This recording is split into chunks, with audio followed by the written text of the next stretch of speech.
हमारे चैनल में एक बार फिर आप सभी का स्वागत है। एलटी ग्रेड हिंदी के 100 अभ्यर्थियों को अभी तक नहीं मिली है नियुक्ति। अर्हता का विवाद दूर होने के बाद भी फाइल अटकी हुई है और आवेदन तिथि को लेकर था विवाद। 18 में हुई थी परीक्षा। अर्हता का विवाद हिंदी विषय का दूर भी हो गया, फिर भी फाइल अभी तक अटकी हुई है।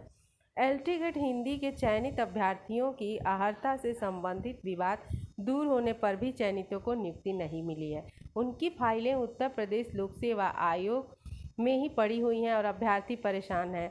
आए दिन आयोग के चक्कर लगा रहे हैं। उनका कहना है कि कोर्ट से राहत मिलने के बावजूद आयोग नियुक्ति की प्रक्रिया को आगे नहीं बढ़ा रहा है। एलटी ग्रेड शिक्षक भर्ती के लिए मार्च 2018 में आवेदन लिए गए थे।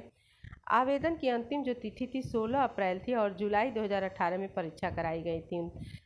हिंदी विषय के अभ्यर्थियों के लिए अर्हता निर्धारित की गई थी कि इंटरमीडिएट में एवं स्नातक में हिंदी विषय के साथ बीएड की डिग्री भी होनी चाहिए। नियम है कि आवेदन की अंतिम तिथि तक अर्हता पूरी होनी चाहिए।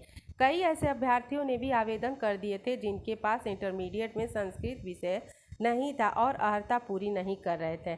ऐसे अभ्यर्थियों ने उस वक्त अर्हता पूरी करने के लिए एकल विषय संस्कृत से यूपी बोर्ड की परीक्षा दी थी, जिसका जो परिणाम है 29 अप्रैल को जारी किया गया था। वहीं आयोग ने वर्ष 2018 में ही 4 से 14 जून तक पुनः आवेदन भी लिए। जिन अभ्यर्थियों ने 29 अप्रैल 2018 को एकल विषय संस्कृत से इंटरमीडिएट की परीक्षा उत्तीर्ण की, उन्होंने 4 से 14 जून के बीच आवेदन किए। इनमें से 134 अभ्यर्थियों का चयन भी हो गया, लेकिन इसकी नियुक्ति फंस गई। शुरू हो गया कि 16 अप्रैल से 14 जून में से किसे आवेदन की अंतिम तिथि माना जाए और इस विवाद में 134 जो चयनित अभ्यर्थी हैं उनकी फाइलें आयोग में ही अटकी रह गईं, जबकि अन्य चयनितों की फाइलें माध्यमिक शिक्षा निदेशालय को भेज दी गईं। जिन अभ्यर्थियों की फाइलें आयोग में ही अटकी रह गईं, उन्होंने कोर्ट में याचिका दाखिल भी की थी और उन्हें राहत भी मिल गई। अभ्यर्थियों का कहना है कि इसके बाद भी आयोग ने उनकी फाइलें आगे नहीं बढ़ाई। अभ्यर्थी मानकर चल रहे हैं कि यूपी विधानसभा चुनाव की आचार संहिता समाप्त होने के बाद आयोग इनकी फाइलें निदेशालय को भेज देगा, लेकिन ऐसा नहीं हुआ। चयनित अभ्यर्थी मनीष कुमार, ज्ञानलता, सुनील शुक्ला, पूर्णिमा, पंकज आदि ने आयोग से मांग की है कि उनकी जो फाइलें हैं आगे बढ़ाई जाएं ताकि उन्हें नियुक्ति मिल सके। इस तरह से कोर्ट से भी राहत मिलने के बाद भी उनको अभी तक नियुक्ति नहीं मिली है।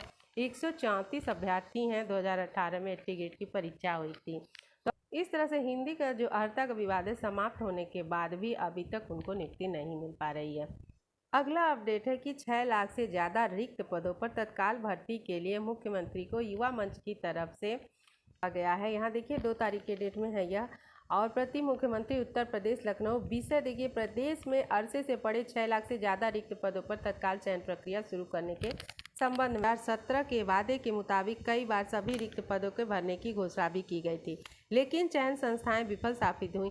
स्थिति यह है कि 2 साल पहले से ही अधीनस्थ सेवा चयन आयोग में 50,000 से ज़्यादा पदों का अधियाचन होने के बावजूद इन पदों को भरा नहीं जा सका है। साथ ही माध्यमिक शिक्षा सेवा चयन बोर्ड और शासकीय माध्यमिक विद्यालयों में भी 35,000 से अधिक पद खाली हैं और प्रबंधकों व जिला विद्यालय निरीक्षकों की मिली भगत से तदर्थ शिक्षकों के पद नहीं भेजा जा रहा है, जबकि सुप्रीम कोर्ट ने तदर्थवाद समाप्त करने का आदेश निर्गत कर दिया है।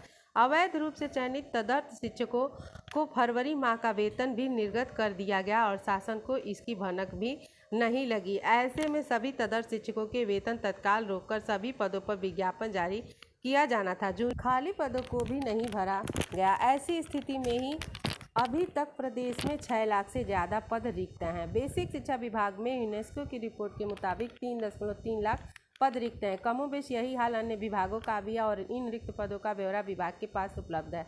ऐसे में पुनः रिक्त पदों का ब्यौरा जुटाने की प्रक्रिया अनावश्यक देरी ही होगी। अतः महोदय से अनुरोध है कि 6 लाख से ज़्यादा रिक्त पदों पर चयन प्रक्रिया शुरू की जाए और 100 दिनों के भीतर इन सभी रिक्त पदों को भी विज्ञापित किया जाए, समयबद्ध पूरा किया जाए और चयन प्रक्रिया में पारदर्शिता भी सुनिश्चित की जाए। तो इस तरह से यह ज्ञापन सौंपा गया है इन 6 लाख रिक्त पदों पर तत्काल भर्ती के लिए। अब देखिए इस पे मुख्यमंत्री जी का क्या आश्वासन मिलता है। दोस्तों, इसी के साथ हमारा आज का वीडियो समाप्त होता है। वीडियो कैसा लगा कमेंट करके ज़रूर बताइएगा और हमारे चैनल को अभी तक सब्सक्राइब नहीं किया तो ज़रूर सब्सक्राइब कर लीजिएगा।